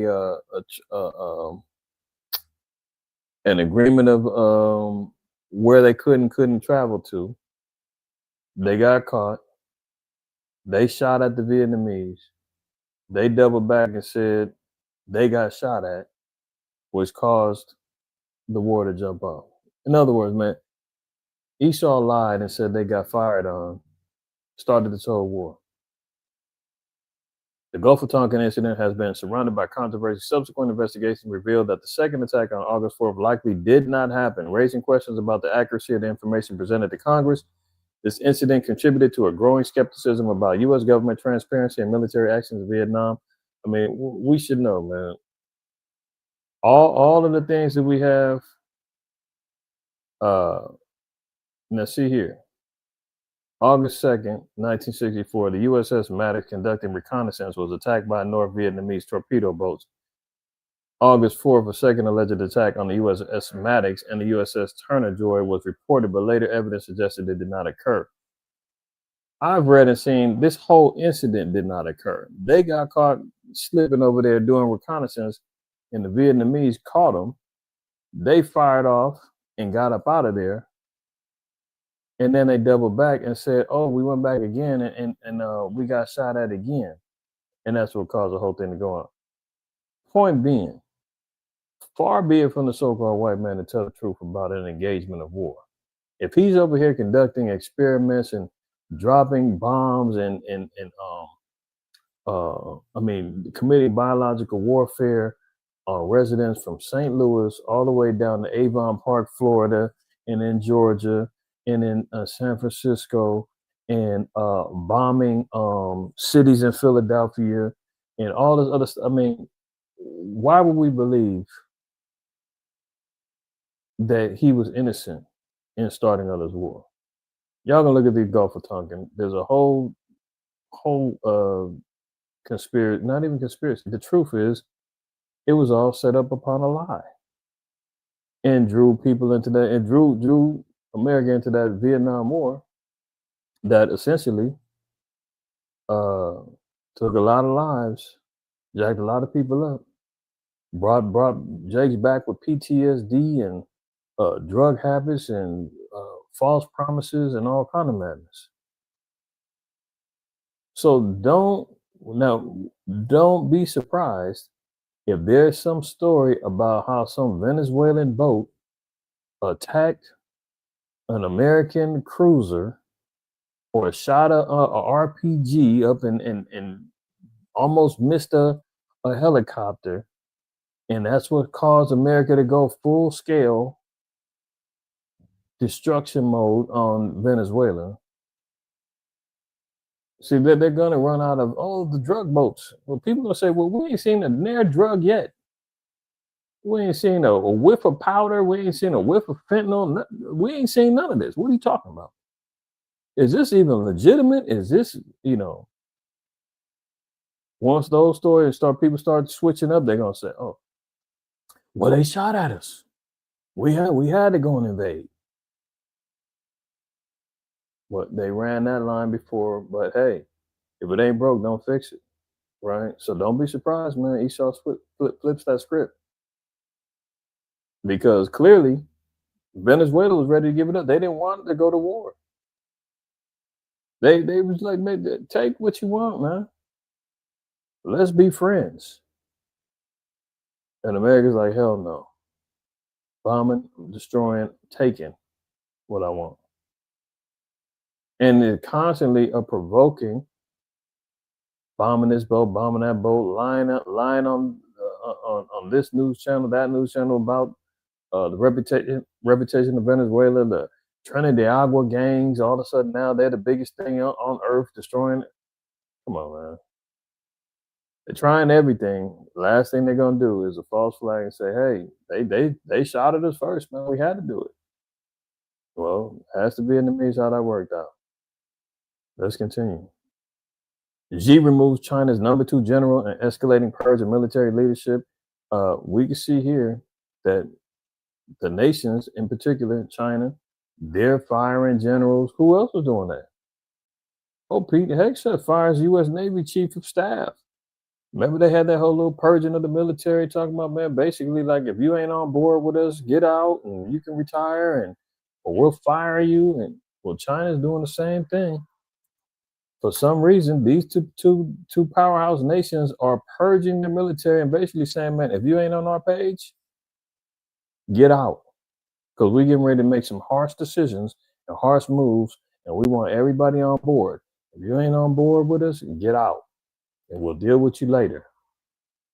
Sirach 10:2 says, as a judge of the people is himself, so are his officers, and what manner of man the ruler of a city is, such are all they that dwell therein. See, they want everybody on one accord. So when they pull the switch and push the panic button on this warfare, man, everybody is fully entrenched and fully believes that they're fighting for the right cause. Right? So China's out here purging their military, getting everybody on board. If you ain't with it, bounce. Because, come 2027, they talking about hitting up Taiwan. They got the relationship with Russia. Everything is leading up to them lining up in accordance with warfare. And if you ain't with it, beat it. China's doing that. America's doing that. All right. Now, off from the war stuff, let's look at the technological stuff. Look at it. Metro Bank recap. Chaos as customers are locked out of accounts with money cleared.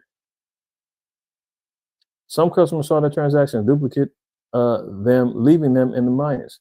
So why are we bringing this out? Because how everything is moving towards a cashless society, digitizing your economies, digital IDs, how you get your pay, how you can buy, sell, so forth and so on, can all be controlled with a push of a button. There's backdoors, hacks, and a whole lot. Didn't Thailand just have a issue with 3 million people locked out of their bank accounts, couldn't get in? But this is just the B system controllers, man, the tech heads, man, out here running game. Remember they had the cyber polygon 3 years ago? Cyber polygon exercises that they were running to see about how they can, infiltrate and how hackable all the security systems were. They were going to run a bunch of different cyber attacks and test the systems out. In my opinion, that's what's going on right now. They're tampering with the money systems. You see what's going on with the stock market and the cryptos, man. All the little crypto heads now is crying online, talking about, man, they robbing us. They stole our money. As they're fiddling with the numbers and with the digital ledgers, cooking the books.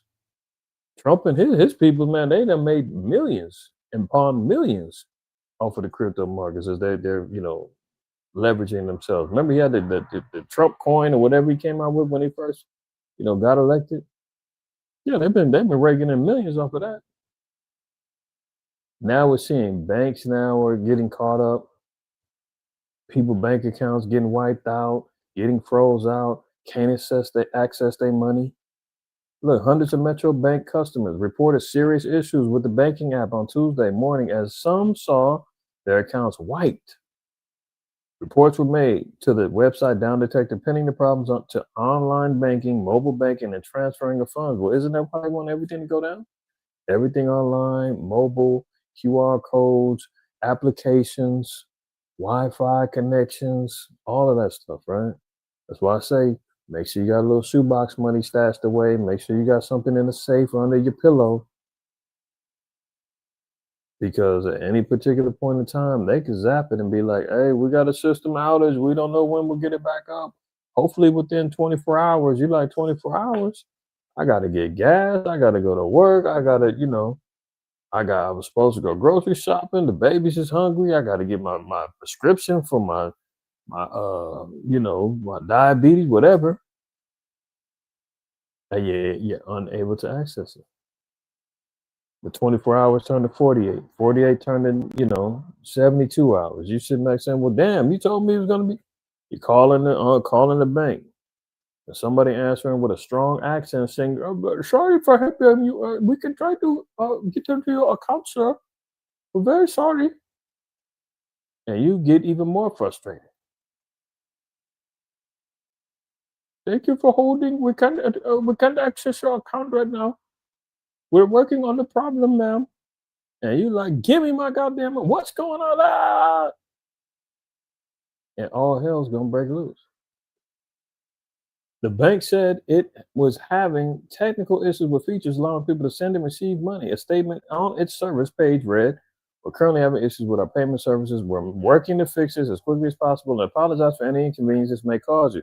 Yeah, you can't get your payments out. Oh, guess what? You were already late on your car note. You said you're going to pay on this particular date. That date comes around. You're trying to send them their money. They can't get it. Oh, guess who's knocking on the door? Repo man. Hey, you missed your payment. You were supposed to pay on this date. Well, yeah, the bank was down. Yeah, you deal with your, deal with the loan company about that, man. I got to get this car. Well, hold on. I need that for work. I got to take my kids to school. I can't. Sorry. Ain't my fault. Yeah, but look, the bank said they're gonna get it. I didn't. It's not my fault. Look, it's not mine either. I got a job to do.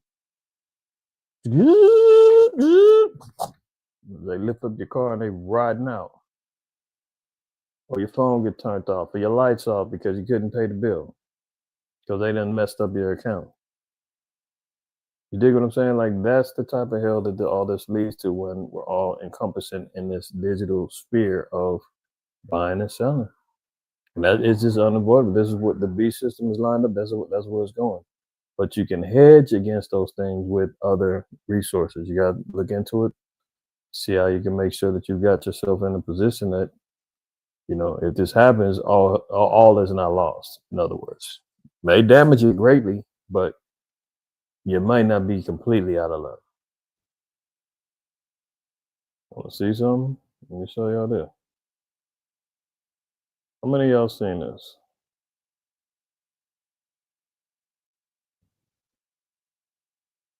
They've got data generals now. 4,000 feet?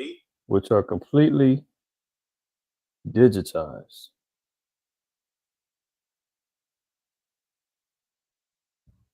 Dollar General, right?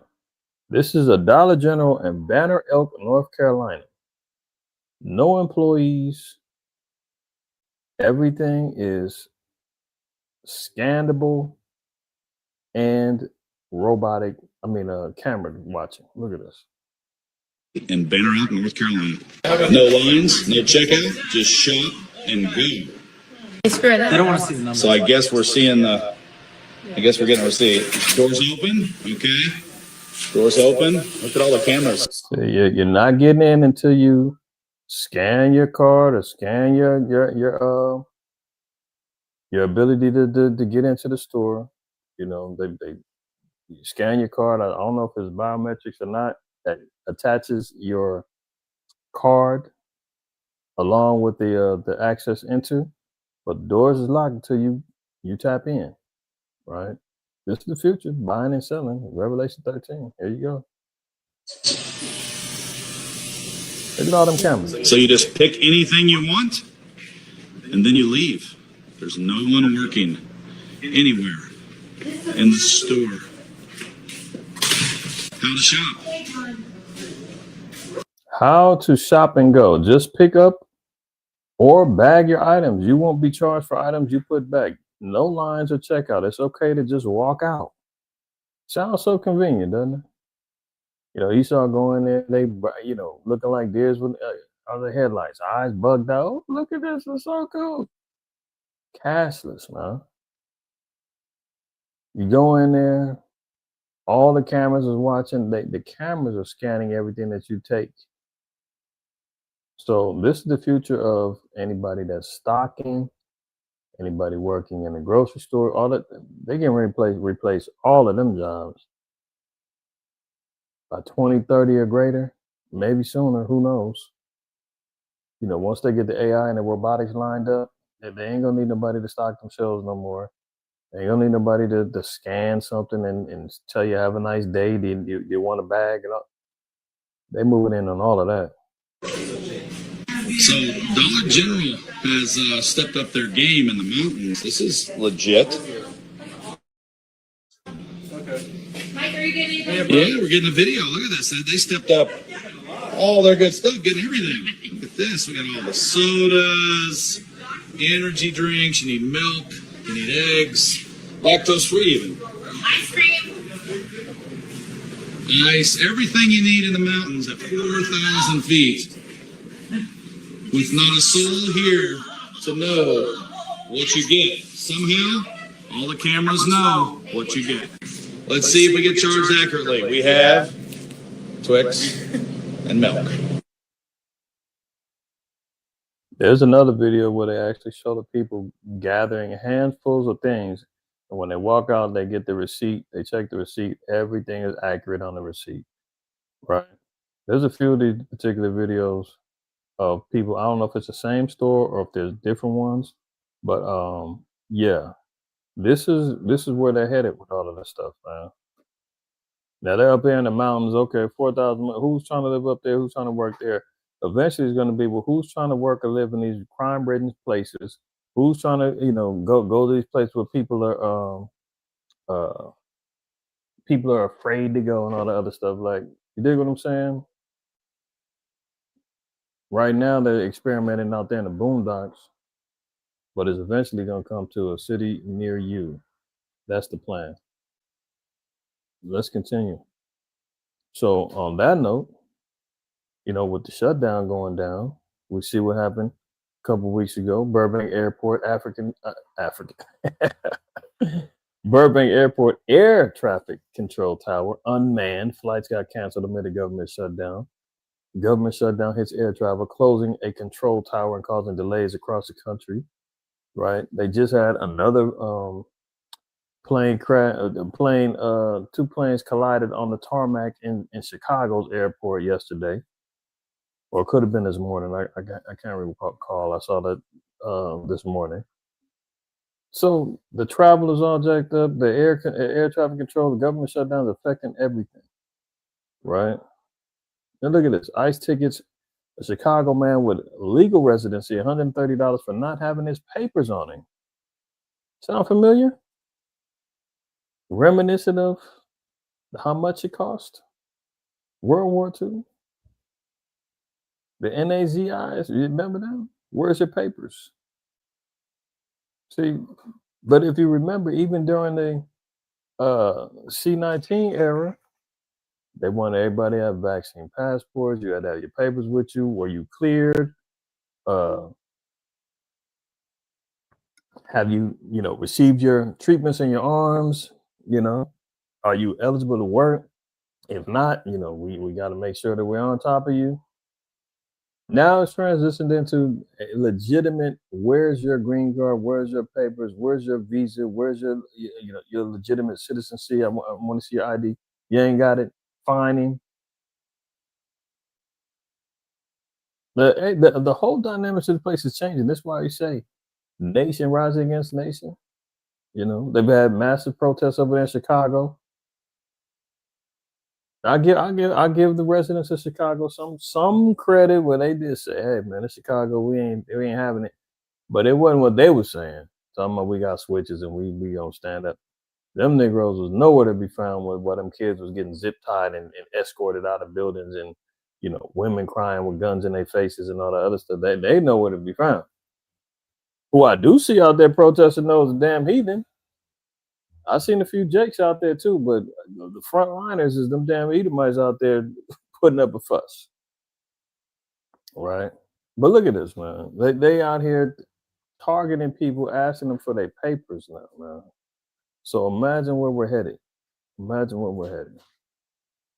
Look at it. Trump considers an overhaul of refugee system that would favor white people. Oh, we want to make America great again? Make America white again?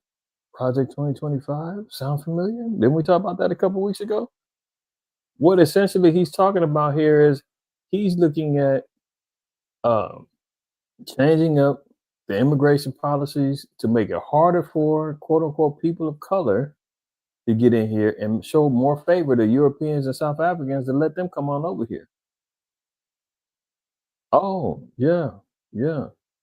Trump considers an overhaul of refugee system that would favor white people. The proposals would transform a program aimed at helping the most vulnerable people in the world into one that gives preference to mostly white people who say they're being persecuted. Oh, so you're trying to tell me somebody fleeing Ukraine is going to get here faster and more approved than somebody fleeing the war-torn streets of Haiti?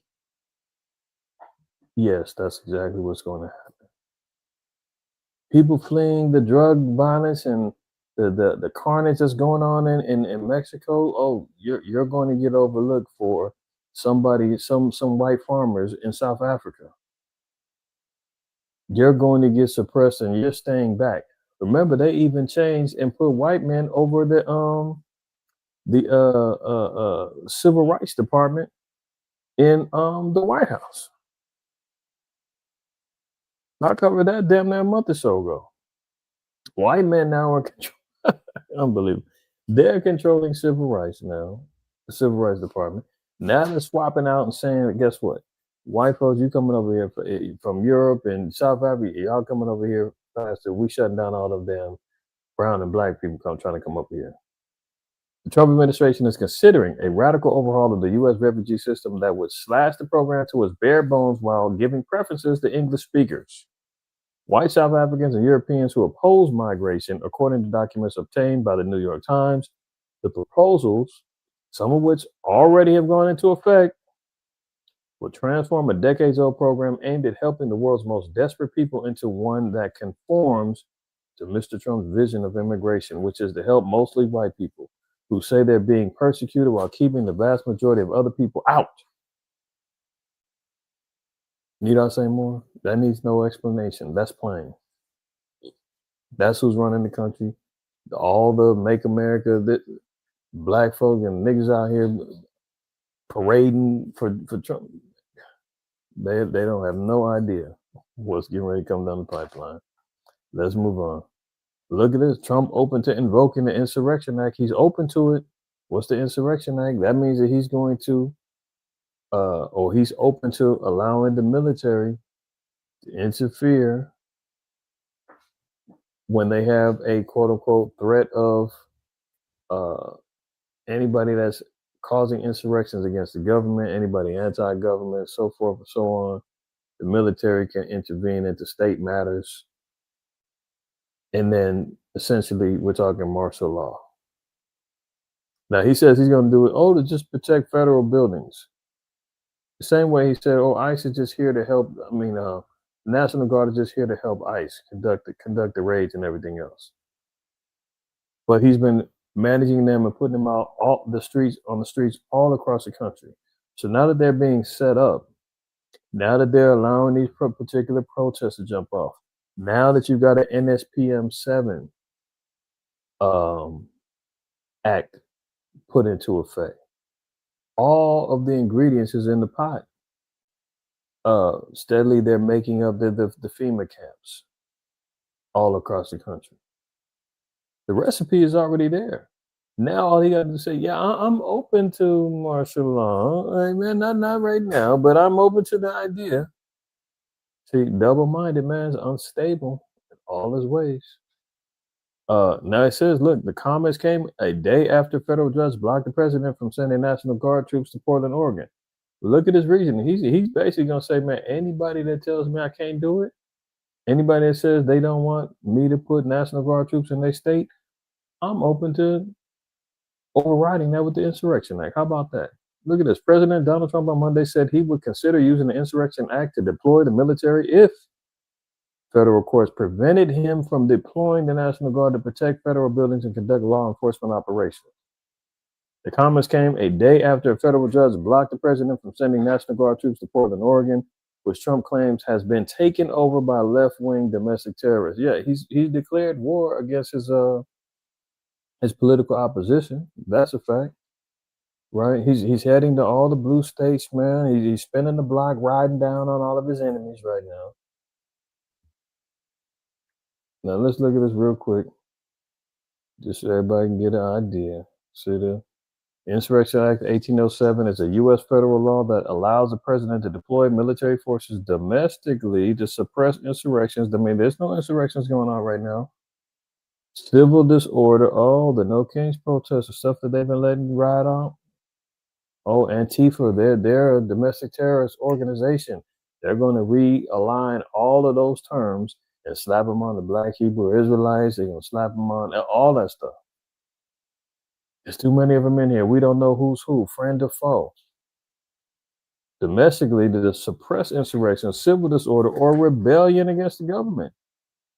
It serves as an exception to the Posse Comitatus Act, which generally restricts the military involvement in civilian law enforcement. So he says, I'm open to that.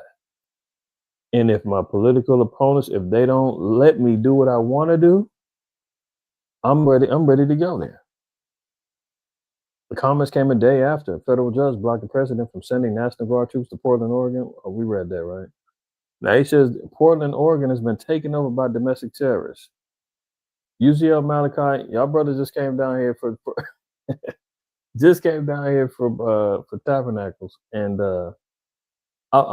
there was no reports coming from y'all. Eyewitnesses live in them areas, right? There's no reports that there's a takeover. The streets are just filled with flames and fire and smoke and, crazed Edomites, meth heads running around tearing up. None of that is going on at all. But they're saying, hey, this place is overran. We need to send in the troops, man, to get control of the situation. That's the same way as them saying Maduro's a big time Pablo Escobar drug dealer, man, and he's got Trinidad de Agua. The gang is running rampant all throughout the Caribbean and in America selling dope. I guess they forgot about all of the damn Sinaloa cartels and all the other damn cartels in Mexico. They don't exist no more because they're shipping the fentanyl and getting the dope over here and the weed and everything else in alignment with China. They're not a threat,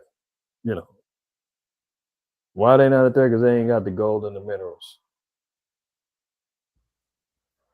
But here he goes, right? Let me pick it up. I got about 10 minutes before I got to move on. All right, so that's another threat that we see what's going on. Like I said, you see the recipe all over the place, man. From the FEMA camps getting built up, from him changing up particular laws, man, to saying, listen, if you're anti-American, anti-Christian, you hold extremism views on race, gender, so forth and so on. That's all punishable and prosecutable. If I don't like what you're saying, that's it. You in support of, so-called immigration and people coming over here illegally, and even though they've been here 20 years, contributing to society, helping build up your empire, you don't like them, they can get up out of here. Like all these particular views, man. You telling people, man, you shouldn't be eating swine, crab, lobster, they uphold the law. Hey, those are good American values, man. You don't like ham on Thanksgiving? Are you an extremist? What's up with you? Maybe I should tell your boss. You said something bad about, one of our political heroes. You know who I'm talking about. I said I ain't gonna speak on his name no more. See, all those things now are changing the landscape. Look at this. More bad news for California. Second Amendment showdown. California bans Glock handguns and major challenge to gun rights. The Quab, I might have to get out there, man, be your neighbor, man. I might have to go melt out there in damn Phoenix with you. Because this is out of control, man. Not only did they double the taxes for any firearm sales or ammunition, banning damn near everything but a pea shooter and a slingshot. Now, come next year, July of 2026, they will ban Glock sales. And I haven't even done the full research to find out if you got one, if your grandfather did, or more than likely that's what's going to happen. But they're saying that they're going to ban them moving forward, man. Well, most are willing. They get the suit, and something comes of it, man. But shit, pardon my friends, ain't too much coming in our favor out here, man. It's not too much going on. Yeah, it's all bad. Governor Gruesome, man, signed a long-anticipated Responsible Gun Manufacturing Act, Assembly Bill 1127, a law that may now trigger a major challenge under the Second Amendment. The law banned the Glock semi-automatic handguns that are a favorite of American gun owners, including former Vice President Kamala Harris. Imagine that. Yeah, then she said she got a Glock, man. You come to my house, I'm gonna shoot you. Yeah, well, why don't you go holler at your boy, man? You from out here, or you not from out here, but you was a political senator out here. Yeah, get out here and go tell him. She ain't gonna do it. Let's continue. Look at this. You seen last week, or was it the week before last, where what was it? AI chat, OpenAI had that where they're creating videos, fake videos of people stealing and all this other stuff. Remember, I told you, man, you see me in some compromising position and some wild stuff. It is not me. It is not me. Look at this. Cops, AI image used in a false sex attack claim. This little witch right here, man, she used AI to make a picture. Let me read it to y'all, man, because you won't believe it. And this is trending now. A Florida woman contacted police earlier this month to report that a male assailant had barged into her home, knocked her to the ground, and then committed a sexual assault. How many stories do we have of this in our history, i.e., Rosewood and other places where white woman claims it was a nigga, nigga went and raped me, nigga stole my purse, nigga done did it. It was a black man. I don't know if y'all seen that video. I was late on it. There was a little white girl, and the mama was filming her. I got the video. I think I still got it, but I ain't got time to find it. Little white girl. She couldn't have been more than maybe 6, 7 years old, if that. And the mama was sitting there telling her, who stole the cookies? Who ate the cookies? Blah, blah, blah. And the little white girl's like, it wasn't me. And then she's saying, I know somebody ate the cookies. Who did it? And she says, it was a black man. And the mama started laughing. Training them young. Now they're at the point to where they're getting ready to use and are using AI imagery, man, to create a fake rape. Great, I should say, for the algorithm of YouTube keeps knocking people out and taking them off, and that's just it's ridiculous, man. Anyway, so here she is saying that there was a male that barged into her door, knocked her to the ground, and committed a sexual assault. While the attacker was a stranger, the woman says she was able to take a photo of the suspect while he was seated on the couch in her St. Petersburg apartment. I thought he knocked her to the ground and barged into her home. He's sitting on the couch now to take a picture? Okay. Multiple officers and forensic technicians responded to the scene where Brooke Chenault, a 32-year-old mother of two, said the October 7th attack occurred. But a subsequent police examination of the image provided by Chenault revealed that the, quote, photo was AI generated via ChatGPT. According to the arrest report, additionally, the photo was found in a deleted folder dated days before she alleged a sexual battery took place. Chenault, seen above, was arrested by falsely reporting a crime. She spent a night in jail before posting a $1,000 bond. Slap on the wrist. But let it be some Jake that they find and say, yeah, we got you on camera. We got the picture. We got the video. We saw you do it. You're dead to rights. And the brother like, man, what are you talking about, man? I was at work that day. Bullshit, nigga. You out of here. Blacks, Hispanics, and Native Americans, man, we are guilty until proven innocent, not the other way around. And Esau's out here tampering with new technology, man, to create false claims. And I don't know what she, what the picture was. If it was white, black, I don't know. However, I do know that their nature. They will weaponize it against Jace. Look at this. Police warn against pranking people with AI images of a homeless intruder. Law enforcement departments in several states said that an online trend in which people are tricked into believing a homeless man is in their homes could have dangerous consequences.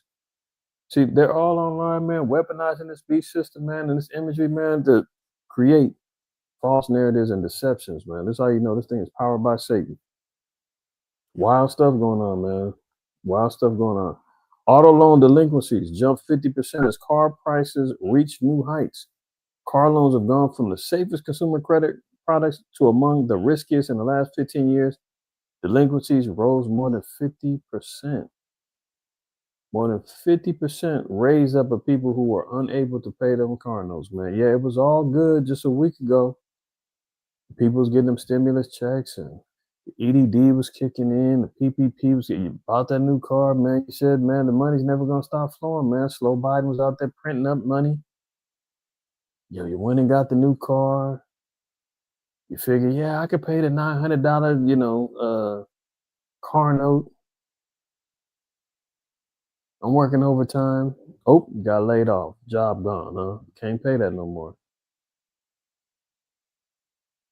Oh, your baby dad, you was getting child support, the extra little check. He keeps kicking in, sending money. Oh, he got fired. He got laid off. Oh, that's not happening no more. See, people were living beyond their means, doing too much. And even if he wasn't, it could have just been out of necessity. Hey, I need another car, man. My car broke down. It's over with. The way that these car loans were, the interest rates, all these cars are overvalued. We all know once you leave the lot, you already lose your depreciated value. They said that the average new car right now costs us $50,000. $50,000. The average new car costs. You're advertising that to people where 7 out of 10 people are living check to check. 60% don't have $500 saved up in case of emergency. You got hundreds of thousands that just got laid off of furlough out the government, let alone the jobless claims within the last 2 months of going down and down. Ain't no jobs out there. You just seen Dollar General's already experimenting with cameras and AI to replace even the service industry jobs. So no wonder there's a 50% rise in delinquencies and people unable to pay their car notes. Now look at this. Speaking of the markets crashing, remember I said earlier they were talking about the manipulation of the markets and the crypto and all that? There are people, man, that lost millions of dollars within the last week. Look at this guy. Crypto trader found dead in a Lamborghini in Kiev as market plunges. Cryptology Key co-founder found dead day after sharing farewell messages with family members. They said this guy unalived himself because of all of the losses. Sound familiar? If y'all remember, I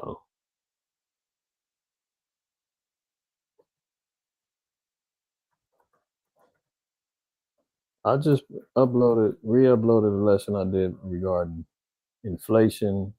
What was the name of it? Inflation preparedness and something else, right? I was paralleling the quote unquote roaring 20s in comparison to the new millennial 20th century, right? Roaring 20s of 1919 all the way to 1930, 32, all the way to 2020 or 2019 on up, and seeing how those things greatly parallel themselves. Now look at this.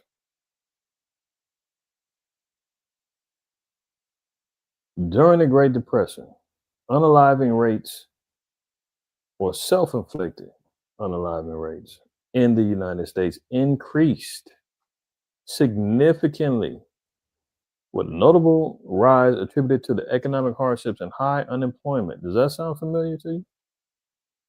Not saying that that's what's going on right now, but look, 1928 to 1932 is when the numbers really got severe and impacted, right? So we've got less than 3 years before this marker, less than 7 to this one, right? But you're starting to see all of the reasons: economic hardships, high unemployment, all of the reasons why. That's how you know the resiliency of the Israelites.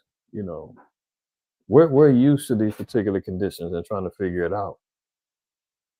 After 400 plus years of oppression and slavery and lies and this, we figured out we're survivors. Stock market crash, man. Them cats was jumping out of windows, popping their heads, doing all kind of stuff. Now you're seeing echoing of that happen.